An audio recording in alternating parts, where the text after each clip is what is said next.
Assalamualaikum warahmatullahi wabarakatuh. Alhamdulillah, puji dan puja syukur kita panjatkan kepada hadirat Allah Subhanahu wa Ta'ala, karena berkat rahmat dan hidayahnya kita dapat meluangkan waktu untuk menonton video penjelasan dari kelompok makalah kelompok 6. Salawat serta salam semoga tetap tercurah kepada baginda besar Nabi Muhammad SAW yang telah membawa kita dari masa kegelapan hingga masa terang menerang ini. Kami dari kelompok 6 akan menjelaskan mengenai sistem file dalam mata kuliah sistem operasi. Sebelumnya, kami dari kelompok 6 yang terdiri dari saya sendiri, Ahmad Syafi'i Hasibuan, dengan NIM 2523188, lalu ada Rosyan Fikri dengan NIM 2523190, lalu ada Rahim Masjida dengan NIM 2523195, dan Tia Hayati Harahap dengan NIM 2523200. Saya akan membahas mengenai materi yang A, yaitu pengertian file atau berkas. Komputer menyimpan data di berbagai media seperti magnetic disk, magnetic tapes, dan optical disk. Sistem operasi menyediakan sistem penyimpanan yang seragam untuk memudahkan penggunaan komputer. Sistem operasi menyembunyikan detail fisik media penyimpanan dan mendefinisikan unit penyimpanan logis, yaitu berkas. Berkas dipatenkan ke media fisik oleh sistem operasi.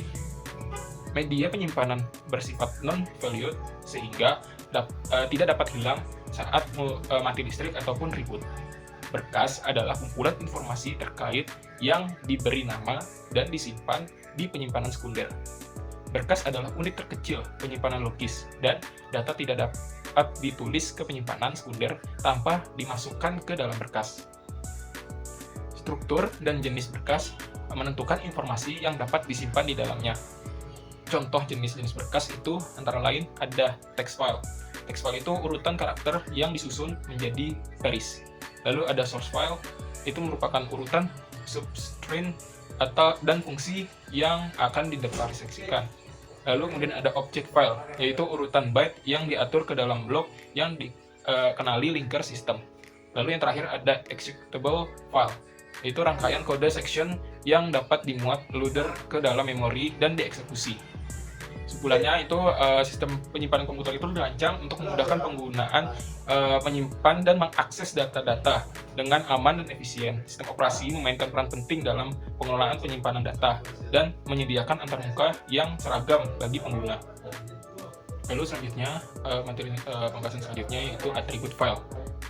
Berkas diberi nama untuk kenyamanan bagi pengguna dan untuk acuan bagi data yang terkandung di dalamnya. Nama berkas biasanya berupa string atau karakter.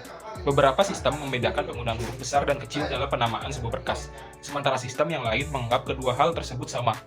Ketika berkas diberi nama, maka berkas tersebut akan menjadi mandiri terhadap proses, pengguna, bahkan sistem yang membuatnya. Atribut berkas terdiri dari yang pertama itu nama. Nama merupakan satu-satunya informasi yang tetap dalam bentuk yang bisa dibaca oleh manusia.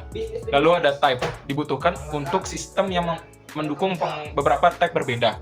Lalu kemudian ada lokasi, yang merupakan pointer ke dalam device dan ke lokasi berkas pada device tersebut. Lalu kemudian ada ukuran atau size, yaitu ukuran berkas pada saat itu, baik dalam bentuk byte, huruf, ataupun blok. Lalu kemudian ada proteksi. Itu adalah informasi mengenai kontrol akses, misalnya siapa aja yang boleh membaca, menulis, dan mengeksekusi berkas. Lalu yang terakhir adalah waktu, tanggal, dan identifikasi pengguna. Informasi ini biasanya disimpan untuk pembuatan berkas, memodifikasi terakhir yang dilakukan pada berkas, dan penggunaan terakhir berkas. Data tersebut dapat berguna untuk proteksi, keamanan, dan monitoring penggunaan berkas. Informasi tentang seluruh berkas disimpan di dalam struktur direktori yang terdapat pada penyimpanan sekunder. Sekian dari saya, yang akan dilanjutkan oleh kawan saya yang lain. Akan melanjutkan penjelasan dari Syafi'i, yaitu operasi pada file. Sebagai data abstrak, didefinisikan operasi dalam bentuk file. Operasi yaitu membuat file, menulis reposisi dalam file, membaca file, menghapus file, dan file. Operasi tambahan yang biasanya dilakukan adalah yang pertama menambah informasi baru masih pada file yang ada. Yang kedua itu mengubah nama yang sudah ada. Dan yang ketiga itu duplikat file. Poin D yaitu jenis file. Salah satu pertimbangan penting dalam merancang sistem file dan keseluruhan sistem operasi adalah apakah sistem operasi mengenali dan mendukung sistem file. Bila sistem operasi mengenali tipe suatu file, maka dapat dilakukan operasi terhadap file dengan cara yang rasional.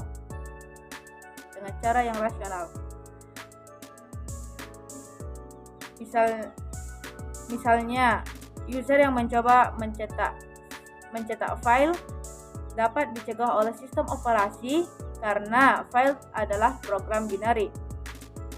Teknik yang umum untuk implementasi tipe file adalah memasukkan tipe file sebagai bagian nama file. Setiap file mempunyai atribut pembuat isi nama program yang membuatnya. Atribut ini disebut oleh sistem operasi saat menggunakan sistem call create. Bila user membuka file tersebut dengan melakukan double klik mouse pada ikon dari file tersebut, program yang dibuat ditampilkan secara otomatis. Yang ke poin E, yaitu struktur file. Tipe file yang digunakan untuk menunjukkan internal dari file. File tertentu harus konfirmasi ke struktur yang dibutuhkan yang dimengerti oleh sistem operasi. Misalnya, sistem operasi membutuhkan file executable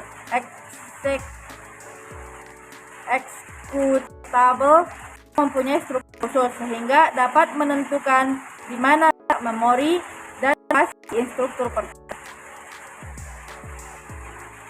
Jika sistem operasi menentukan struktur file berbeda, maka perlu menyertakan kode untuk mendukung struktur file tersebut. Setiap file perlu dapat didefinisikan sebagai suatu dari tipe file yang didukung oleh sistem operasi. Sekian dari saya, terima kasih.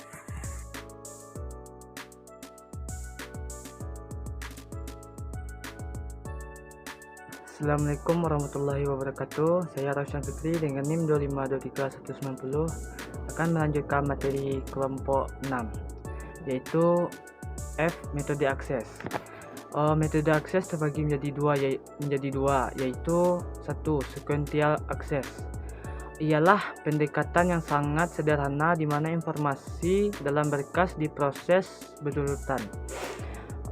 Operasi dasarnya adalah membaca dan menulis, di mana operasi membaca mengambil data berkas satu persatu dan operasi menulis menambahkan data baru ke akhir berkas. Metode ini terinspirasi dari model tab dan dapat digunakan baik pada perangkat akses urut maupun acak. Yang kedua yaitu direct access. Ialah pendekatan yang memungkinkan program untuk dengan cepat membaca dan menulis berkas dengan urutan logis tetap tanpa mengikuti urutan fisik. Metode ini sangat bermanfaat untuk mengakses volume data besar, terutama dalam database. Untuk menggunakan metode ini,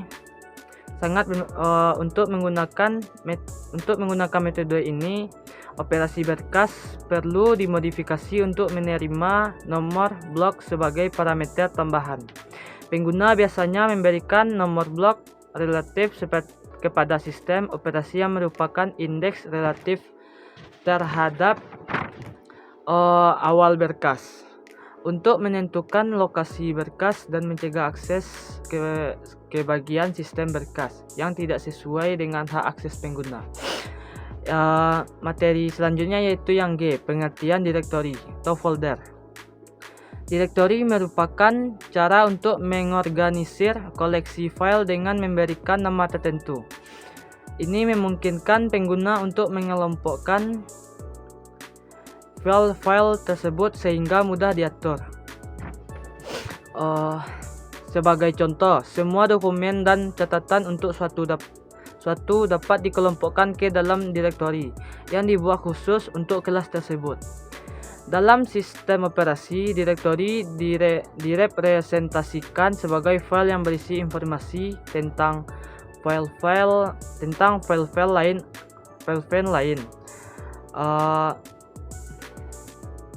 dalam direktori tersebut. seperti nama file, jenis file, lokasi penyimpanan di disk, dan ukuran file saat ini. Direktori juga menyimpan informasi tentang perlindungan file serta informasi waktu pembuatan dan modifikasi terakhir. Struktur internal dan file direktori dapat bervariasi, tetapi harus mendukung operasi umum seperti pembuatan daftar semua file dalam direktori. Materi selanjutnya yaitu yang H, operasi direktori. Operasi terhadap direktori dapat dibagi menjadi beberapa kategori, yaitu yang pertama, pencarian berkas. Direktori mencari entry yang cocok dengan berkas yang dicari untuk membuka berkas tersebut. Yang kedua yaitu pembuatan berkas. Berkas baru ditambahkan ke dalam direktori saat dibuat. Yang ketiga, penghapusan berkas. Berkas yang tidak diperlukan lagi dapat dihapus dari direktori. Yang keempat yaitu tampilan isi direktori. Menampilkan daftar berkas dan atributnya dalam direktori. Yang kelima yaitu pengubahan nama berkas. Nama berkas dapat diubah untuk memperbarui posisi berkas dalam direktori. Yang keenam yaitu akses sistem berkas. Pengguna dapat mengakses setiap direktori dan berkas di dalamnya. Yang ketujuh yaitu pembaruan direktori. Perubahan pada berkas juga mempengaruhi atribut berkas yang tercatat dalam direktori. Sedangkan Tenenbaum juga menambahkan hal-hal berikut sebagai operasi yang dapat dilakukan terhadap direktori tersebut. Yang pertama yaitu membuka direktori, yang kedua menutup direktori, yang ketiga menambah direktori, dan yang keempat mengubah nama direktori. 5. Menghubungkan berkas-berkas di direktori berbeda. Dan yang keenam, menghapus hubungan dengan berkas direktori berbeda. Sekian dari presentasi saya. Assalamualaikum warahmatullahi wabarakatuh. Baiklah, saya akan melanjutkan penjelasan dari Raushan Fikri yang poin I, tipe akses pada direktori. Tipe akses pada direktori mengacu pada hak izin yang diberikan kepada pengguna, grup pengguna, dan pengguna lainnya untuk berinteraksi dengan direktori tersebut. Di sistem operasi Linux dan Unix serta beberapa sistem operasi lainnya, 3 tipe akses utama yang diberikan kepada sebuah direktori adalah sebagai berikut. Yang pertama, read atau baca. A. Jika sebuah direktori memiliki izin baca, pengguna dapat melihat daftar file dan subdirektori yang ada dalamnya. Yang B. Tidak memberikan kemampuan untuk membuat perubahan pada file atau direktori di dalamnya. Yang kedua, write atau tulis. Yang A. Izin menulis pada sebuah direktori memungkinkan pengguna untuk membuat, menghapus, atau memodifikasi file dan subdirektori yang ada di dalamnya. Yang B. Penting untuk melakukan perubahan atau penambahan file baru ke dalam direktori. Yang ketiga, execute atau jalankan. Yang poin A. Izin menjalankan pada sebuah direktori memungkinkan pengguna untuk menggunakan direktori tersebut sebagai bagian dari path saat mencoba mengakses file atau direktori di dalamnya. Yang poin B, tanpa izin ini, pengguna tidak dapat melihat atau mengakses file atau subdirektori yang ada di dalamnya meskipun memiliki izin baca pada file itu sendiri. Tipe akses ini dapat diberikan kepada 3 entitas utama, yaitu yang pertama pemilik atau owner, yang kedua grup atau group, yang ketiga lainnya atau others. Yang poin J, proteksi berkas dan direktori. Ketika kita menyimpan informasi dalam sebuah sistem komputer, ada 2 hal yang harus menjadi perhatian utama kita. Hal tersebut adalah yang pertama, rehabilitas dari sebuah sistem.